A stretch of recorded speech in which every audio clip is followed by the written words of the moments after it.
My name is Terry Sweater. I am 33 years old.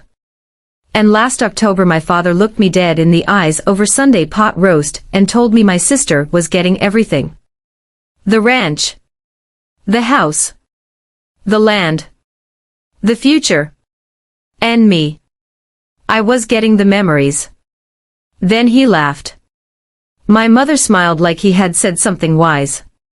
My sister slapped his hand in a little high five, and said at least one of us actually cares about Grandma's legacy. I smiled. I asked for the gravy. I acted like it did not break something in me. Because what none of them knew. What not one person at that table knew. Was that 11 weeks earlier, I had already bought the one piece of land that made their perfect little inheritance almost worthless. And by January, when my sister's realtor called my LLC in a panic. That was the moment the laughter died. That was the moment my family found out that memories can turn into evidence. Evidence can turn into leverage. And leverage can turn into power. So if you think this is just a story about favoritism or petty family drama, stay with me. Because this is really a story about what happens when people spend your whole life erasing you. And one day you finally learn how to write yourself back in. Before I take you to that dinner table and the moment everything exploded, take a second to like the video and subscribe. And tell me in the comments where you are watching from and what time it is where you are right now. Because this story did not start in October. It started 33 years ago. The day I was born. The day my parents started measuring my worth against my younger sister Amber. I learned early that in my family love was never given evenly. It was assigned. Distributed. Ranked. When I was 7, Amber got a giant birthday party with a petting zoo and 30 kids. That same year I got dinner at Applebee's with 5 people, and 2 cousins who looked like they had been guilted into coming. When I asked why her party was bigger, my mother said I was being difficult. When I was 12 we took the annual Christmas card photo. Amber stood in the center in a red velvet dress smiling like a little princess. I was off to the side in bad lighting with half my face nearly cut out of the frame. When I asked why I barely appeared in the picture, my father told me I was too sensitive. The next year they stopped pretending. The Christmas card was just Amber. Centered. Smiling. Perfect. I asked where I was. My mother said the picture looked cleaner with one subject. Cleaner. Like I was clutter. By the time I was 17 my grandmother Ruth was in hospice, and nobody bothered to tell me until it was almost too late. I drove for hours trying to get there. I called my father from the road and told him I was coming. He told me not to. He said come tomorrow. He said she was sleeping. He said she needed rest. She died that night. Amber was there. Amber held her hand. Amber got to say goodbye. I got a text at 6:15 the next morning that said Grandma passed peacefully.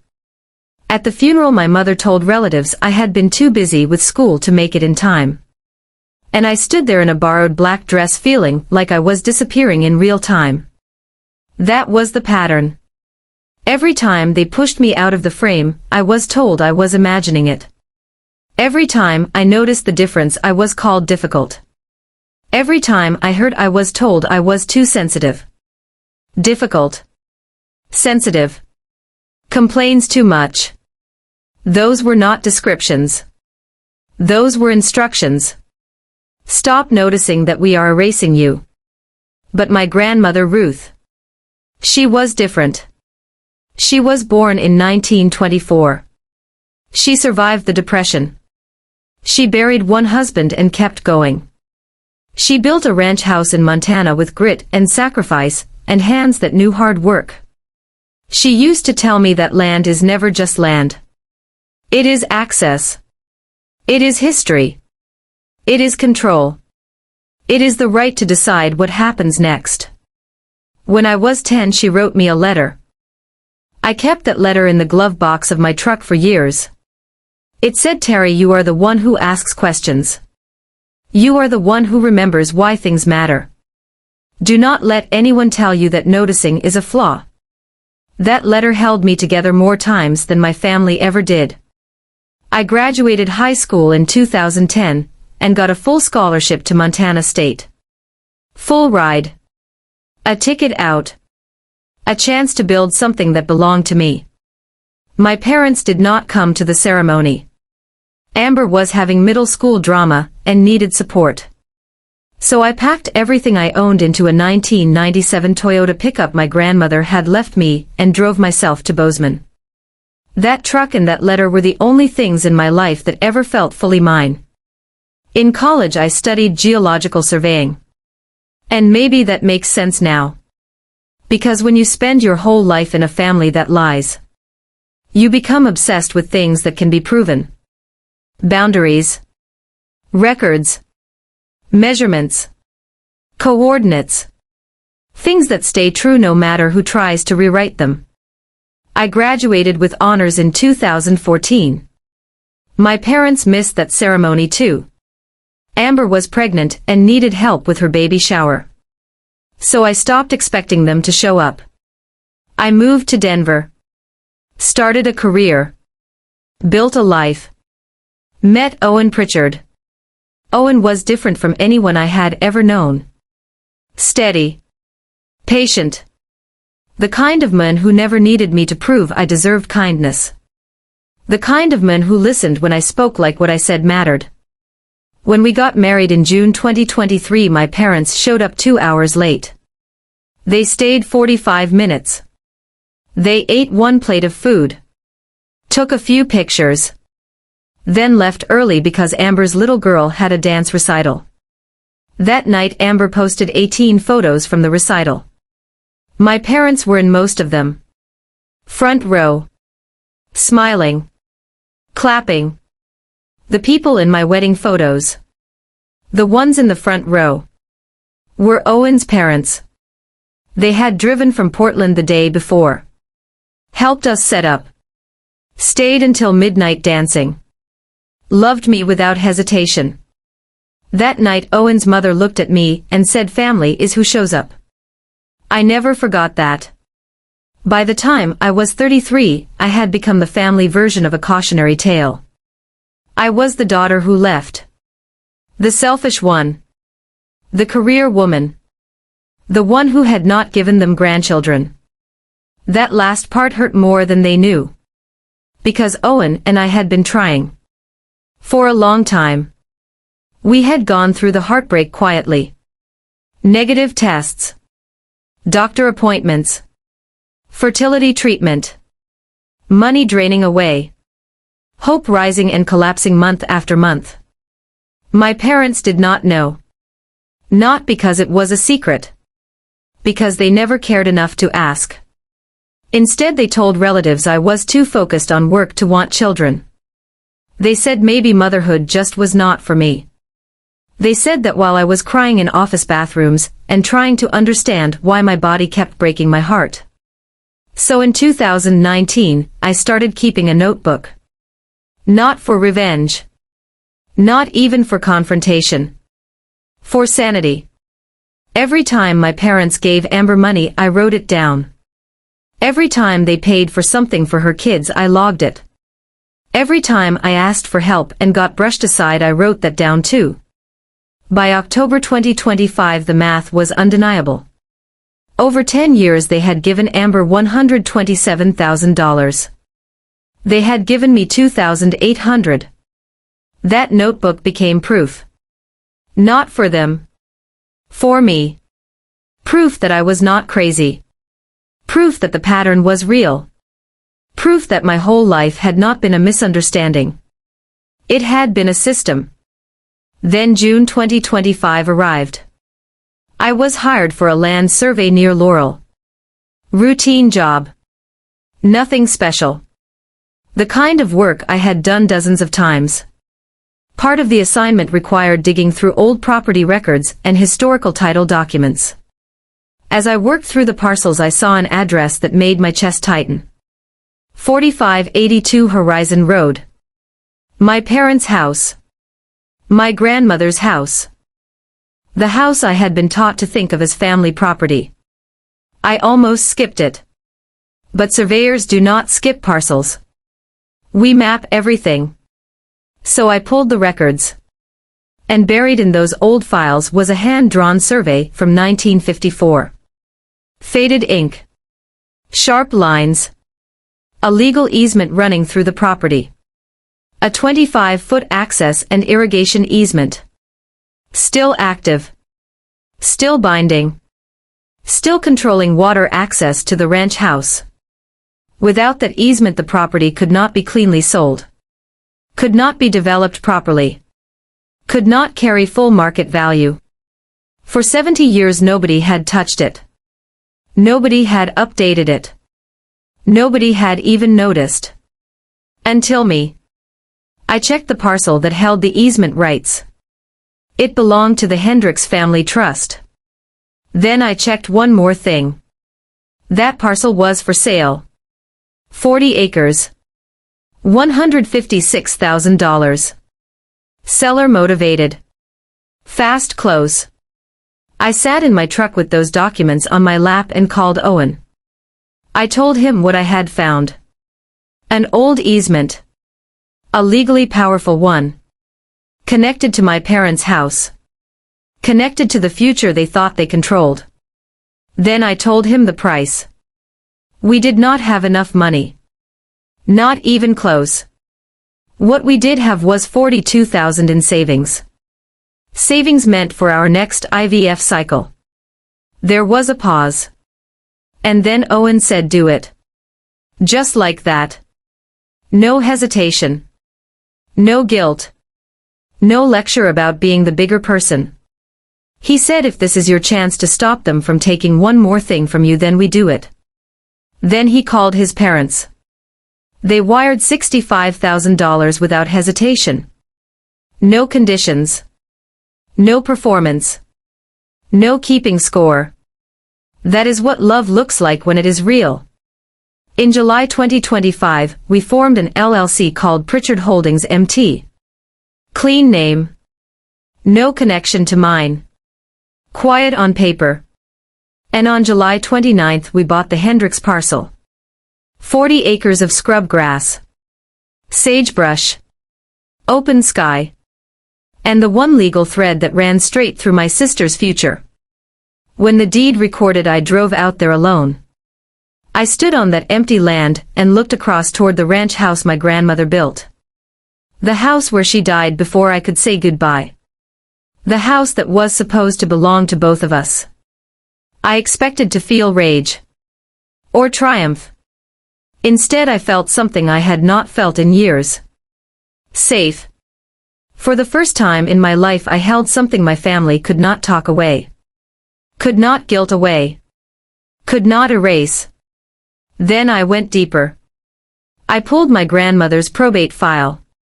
Read every page. And there it was.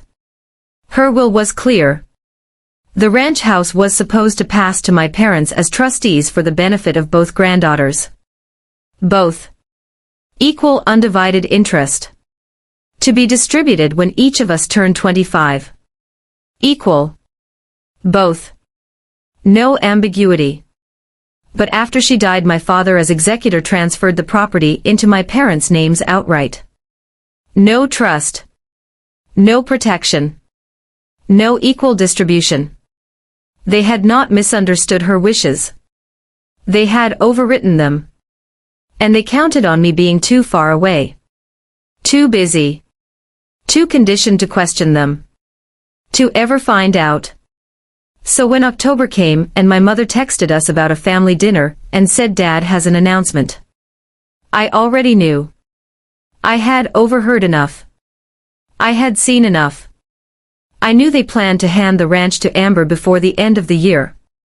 So Owen and I went. I practiced in the bathroom mirror that afternoon. Smile. Congratulate her. Pass the gravy. Do not cry. Do not argue. Do not be difficult. The house smelled like pot roast and rosemary. My mother had set the table for 6. Amber and Brett were already there smiling. My father said grace and thanked God for family and legacy and daughters who honor their roots. I kept my eyes closed a few seconds longer because I needed the darkness. Then halfway through dinner he stood and raised his glass. And he did it. He gave Amber everything. The ranch. The house. The land. Then he looked at me and said, as for you, Terry, you get the memories, honey. You have always been the selfish one who ran away and left this family behind. He laughed. My mother smiled. Amber high-fived him and said, at least one of us cares about Grandma's legacy. Every eye at the table turned to me. And I smiled. I cut another piece of pot roast. Chewed. Swallowed. Then I said, congratulations, Amber. That is wonderful. My father looked confused. He had expected tears. Or anger. Or a scene. Instead I asked when they planned to transfer the deed. He said probably by Thanksgiving. I nodded. Asked him to pass the gravy. Under the table Owen found my hand. I squeezed twice. Our signal. I am okay. He squeezed back. I am here. Amber spent the rest of the dinner talking about selling the house in a year or 2. She said it was too big. She said the market was hot. She said she could get 500,000 easy. I smiled through dessert. Congratulated her again. Then Owen and I left. We drove 2 blocks before he pulled over and asked if I was okay.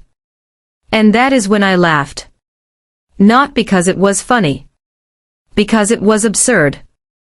My father had spent 33 years calling me selfish while he quietly stole what my grandmother intended for both of us. And now my sister was planning to sell a house she did not truly control. Because I had been sitting at that table holding the one piece they never saw. The title search. That was always going to be the trapdoor. In January 2026, Amber listed the house. Beautiful staging. Perfect photos. Legacy language all over the listing. 3 days later she got an offer 25,000 over asking. And then the title company found the easement. A major one. Controlling access and water rights. Owned by Pritchard Holdings MT LLC. My LLC. On January 16th Amber's realtor called me. I answered professionally. She explained the problem. Asked if I would release the easement. I told her I would need an appraisal. She asked if Amber knew I owned it. I said I assumed she would soon. Then the panic started. My father pulled county records and found the deed. Amber called my parents in tears. Lawyers got involved. The buyer got nervous. And then came the moment I had quietly waited for. We met in a coffee shop in Laurel. Neutral ground. Public place. Witnesses everywhere. I walked in carrying a leather briefcase filled with everything they had spent years hoping I would never assemble. The easement survey. The appraisal. My LLC papers. My grandmother's will. Probate records. My notebook. My parents sat across from me with Amber and her realtor. A united front. My mother tried to soften it. Called the easement a technicality. I slid the survey across the table and said no. My father tried to minimize it. Said it was a silly old issue. I slid the appraisal across next. Then I placed my grandmother's will in front of them and pointed to the clause. Both granddaughters. Equal undivided interest. Age 25. Then I said the words nobody in that family had ever expected to hear from me. You gave away a house that was never fully yours to give. Amber started shaking. My mother gasped. My father tried the old language. Taxes. Complications. Management. Best for the family. Best for the family. That phrase had been used my whole life to explain why love skipped me. And then Amber said she needed the money. For her kids. For their future. For a smaller home. For everything they had planned. And I looked at her and told the truth. I told her I was trying to have kids too. That we had spent our IVF money buying the land that protected what should have already been mine. That while they all called me selfish, I was grieving in silence. My mother looked stunned and said, "You never told us." I said, "You never asked." The entire coffee shop went quiet.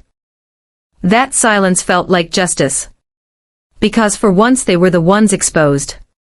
For once the truth was not happening in secret.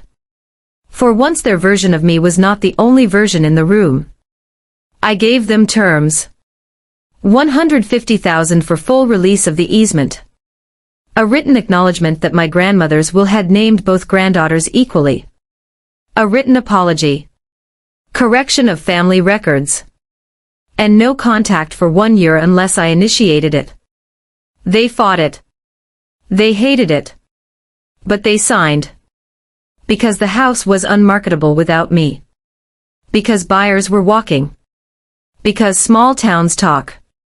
Because once public records and public shame meet, there is no putting them back in the dark. On February 25th the deal closed. $150,000 wired to my LLC. Easement released. Title cleared. The apology arrived by certified mail the next day. Weak. Careful. Not nearly enough. But it was signed. It was real. It existed. I put it in my evidence folder. Then Owen and I went to the bank. We opened one account for adoption. And one for building a house on our land.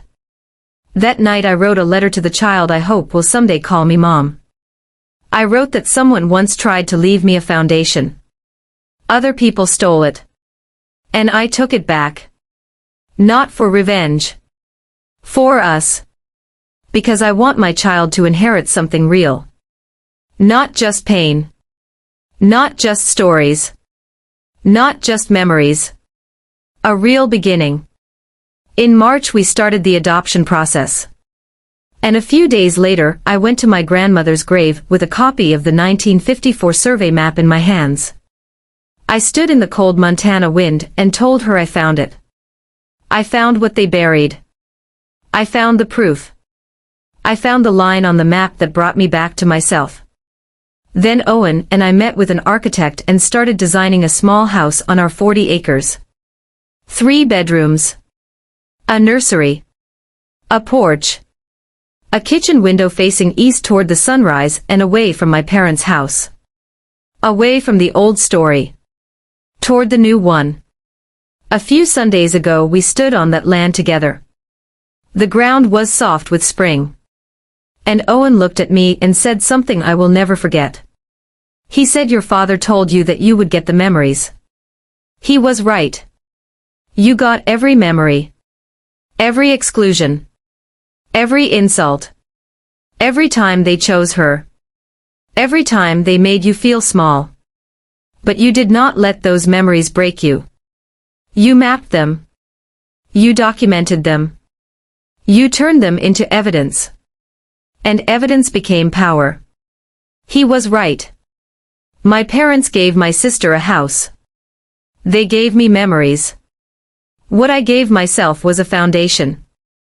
And one day if my child asks me about Grandma Ruth, and the ranch and the family, I will tell them the truth. I will tell them that love without fairness is not love. That silence protects the people doing harm. That being called difficult often just means you were brave enough to notice. And that sometimes the most important inheritance is not the memory. It is the deed. If this story hits something in you, if you know what it feels like to be overlooked, dismissed, or erased by the people who should have loved you most, then do not stay silent. Like this video, subscribe to this channel, and in the comments tell me the moment you finally stopped letting people rewrite your worth.